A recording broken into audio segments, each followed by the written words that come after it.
Good day. Next on our project life cycle is the definition stage. This is a major stage. However, in this video, we are just going to touch on it without going through too much detail, because again, these kind of phases and stages and the work that we're going to cover here, it's best if it's implemented on a real project, which we cover in the future online courses and programs. So the definition stage, it is the last stage in the development phase, and this is why it is critical, because at the end of the stage we have the stage gate number 5, which is what CAMMP advocate to be the final approval point. This is the time where the project should be getting the final approval from the management of the company or the board or whoever has the power to approve the project. And when we say a final approval, it means this is the time to get the money. And whether it is from internal resources of the organization or whether it's going to be finance or whatever mechanism that would be required, then there will be the funding. Now, why is this? Before we go on to the future slide, let's highlight something. Now, this is typically the number I'm going to give you. It's more from capital project, but it applies to a lot of projects. In terms of time span, if we go from idea on the extreme left to closure on the extreme right, and we consider that the 100% of the time, which could be 1 month or 5 years. The front work, the first 5 stages from idea to stage 5, typically could require about 50 to 55% of this time span. So most, in terms of the span of time, more than half potentially of the time span is spent on those early stages. However, in terms of money, very little being expended, because usually these are the upfront stages where mostly we're still on paper with a few resources. So money-wise, between idea and stage gate 5, maybe there is about 3 to 5%, and in some situation could be up to 10% of the total project cost, which means most of the money is being spent after gate 5, and this is why gate 5 become a critical in terms of approval. So let's go through the stage and then we'll touch back on gate 5 at the end. The definition stage primary output is the project detail plan, and this will be the plan that will primarily be using for the implementation work. Now, depending on which industry you are from, the project detail plan could have different names. For example, in oil and gas, typically we would call this front-end engineering design or preliminary engineering. In real estate, we might call this the architectural design work or maybe engineering. So depend on what nature of the project, the name could be different, but let's call it here in CAMMP as a detail plan generically. This detail plan, per what we are showing here, consists of about 12 items. Again, I'm not going to go through a lot of detail. I'm going to focus mostly on the scope of work and work breakdown structure. And then those other items we would touch on in future courses. But of course, if you do not want to wait for a future course, you can always refer to the books and then read on these different topics. Why I want to focus on scope? Because scope definition is critical. It's like what we used to say a long time ago when we were learning computer, is garbage in, garbage out. For project management, scope would be equivalent to that. So if scope is not well defined, then everything else goes off. So this is why it's very critical to have a clear definition of the scope of work for the product scope, if you remember these terms, and the project scope. And of course, subsequently, the stage scope. Without proper scope definition that is well defined and stable scope, so we don't have management that keep changing their mind and then introduce changes on the project. Then what do? Okay, we've got to focus on scope. So Sorry for the repetition, but that's the key. This picture, it's quite famous probably all over the project management community, and I've seen different versions of it. But at the end of the day, it highlights critical concept about scope definition, about alignment between the different stakeholders. It could be used in communication.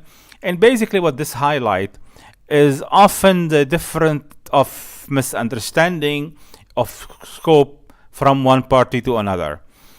Maybe, when you're a child or even as an adult, you play the game where if you have a group of people, and you stand in a line and one person will get a message. And that first person on the line will have to pass it on to the next person on the line by whispering in their ear. And then the second person will go to the third and the fourth and until to reach the end. And by the time we reach the end, it's likely that the message is completely lost. Well, this could be the same concept over here. But it's even more difficult if you look at the first frame and the last frame. The last frame is what the customer needed, and the first frame how the customer explained it. So that highlight that often customer probably are not able to explain exactly what they want, especially if you are dealing with projects that are not physical entities. A house, at least you can design a house and see how it look like, even build a model for it. But some other project like studies or reports or software is hard to visualize the end product. So this is why we need a lot of explanation to make sure that we spend the time to clarify the scope. In this slide, I'm showing you a work breakdown structure. If you refer back to the requirement stage, which we covered in an earlier module, we have only had broken down this project work breakdown structure into the first level only, those green and orangey reddish color on the top. And we did not expand into these blue boxes. And basically what we are showing you here is that basically once we move from requirement, and requirement we stay high level, then when we come to detail planning, we must come with a detail. So technically every box here in blue for this project would be considered as what we call work package, which is a well-defined item of work that have to be performed. For example, if we look at, let's look at the design of the quest, the left one. The first box is define the theme and objective. This would be the work that we have to do, that I had to do, to define what will be the theme of this module, of this course that you are studying right now, or any other course, and what will be the learning objective. And that could take a few hours to accomplish. And then I have to define the levels, how I'm going to break down the course into the different levels. As you've seen in this course, there are 8 levels. And then under the levels, we have the mission. So how do we define the missions as well? And as you will see in this course, there are 26 missions. So each one of these items is a scope of work that has to be done and completed. And by making sure that we list all the work here, and again, the work breakdown structure must include all of the work to be done. Anything that is not here, we consider it either a mistake or an error that is missed and which would cause a change later and some pain, or is not on the scope of work. So this is why this is extremely important to take our time and detail the project work into pieces like we're showing here. And of course, use this tool to discuss with the team. And this should be developed by the team. And you can do it with sticky sheets on, the post-it note on the wall. That's a good way to do it as a team. You can talk your sponsor, your project owner, your end user, just to make sure that you have all of the scope defined and identified on the work breakdown structure, which we can convert into a detailed scope of work document. In other words, why is the WBS? Why is the detail? Before I expand on the slide, the WBS is a core tool for planning and control, which means without a good WBS and without detailed WBS that include all of the scope of work, our plan will not be complete. So no complete scope, no complete plan. And if you don't have a complete plan, you cannot have good control on the project. You cannot have good control on the project. There is a very good chance you will go over budget or behind schedule, or maybe with some defects, and obviously with less than optimal output and outcome for the project, if not failure. This is why, again, the WBS is very critical. And as you can see, it is really an exercise of drawing. So maybe be a child again and practice with this. Now, we touched in an earlier module on all the different knowledge areas or functions or subject, depend what you'd like to call them. And here they go again. And what you notice is that the WBS is in the middle. And then from the WBS, we have these arrows to go all of these areas. What this is telling us is that I cannot do a good job in the quality in defining the quality of the project and the standard that apply to the project without having a good WBS. Sure, I can do it without one, but it'd probably be incomplete, will probably miss many areas. Same thing for health and safety and environment. Same thing for schedule. Without good WBS and complete WBS, our schedule is just probably nothing more than some tasks that are listed with no real cohesion behind them. Same thing with cost. Same thing with staffing and communication and resources. Resources here we mean physical resources like office tools, equipment, sustainability, risk, procurement.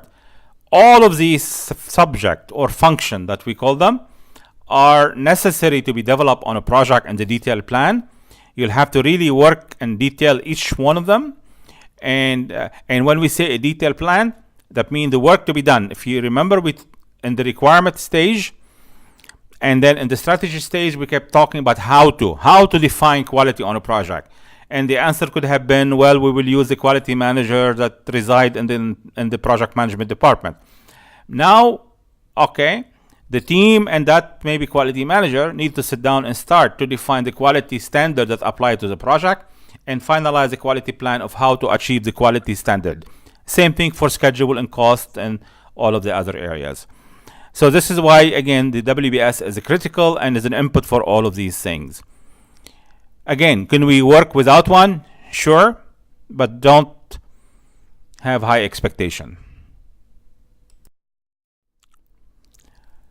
So the essential point to make at this point in time is that the work breakdown structure at this stage has to be detailed and cover all the work. And without detailed WBS, everything is off. I'm just re-emphasizing what I said when I was talking about the picture in the previous slide. And here you have some text to go with it. Final thoughts. I'm repeating what I said at the beginning of this module, is that we are not going to go into detail of how to develop the quality and the health and safety and the schedule for the project. For this, we need to have a specific project we can work on together. Finally, we reached gate 5, and I'm just going to repeat what I said earlier. The team should be submitting the completed detailed project plan to the sponsor and the management committee. When we submit the project detail plan to the management committee, that typically we would have to submit the feasibility or an updated feasibility. And when we say updated feasibility, that doesn't mean we do everything we've done before, but at least reconfirm some of the numbers in case the market condition have changed or the cost of the project have changed or some of the other features. So we need to update, and then we go for approval. And of course, if rejected, we close the project, and if approved, usually this will become the point of no return. And we like to use the term point of no return because it's unlikely a project will be canceled or stopped after this point. Although it has been done, there has been projects spending millions and billions of dollars and they were shut down and stopped during the implementation work. But in general, the vast majority of the project, once they go through this point, they will go all the way to completion. And which means we go into the delivery phase before completion, of course. So this is the point in time where the organization need to fund the project and do the final approval and lock the money.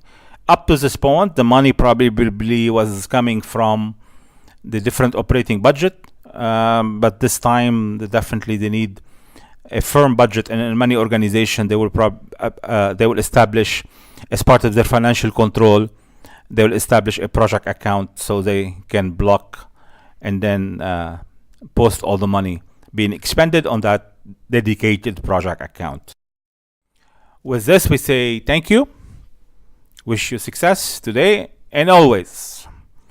Next, we will go into the delivery phase and its 4 stages. Good luck.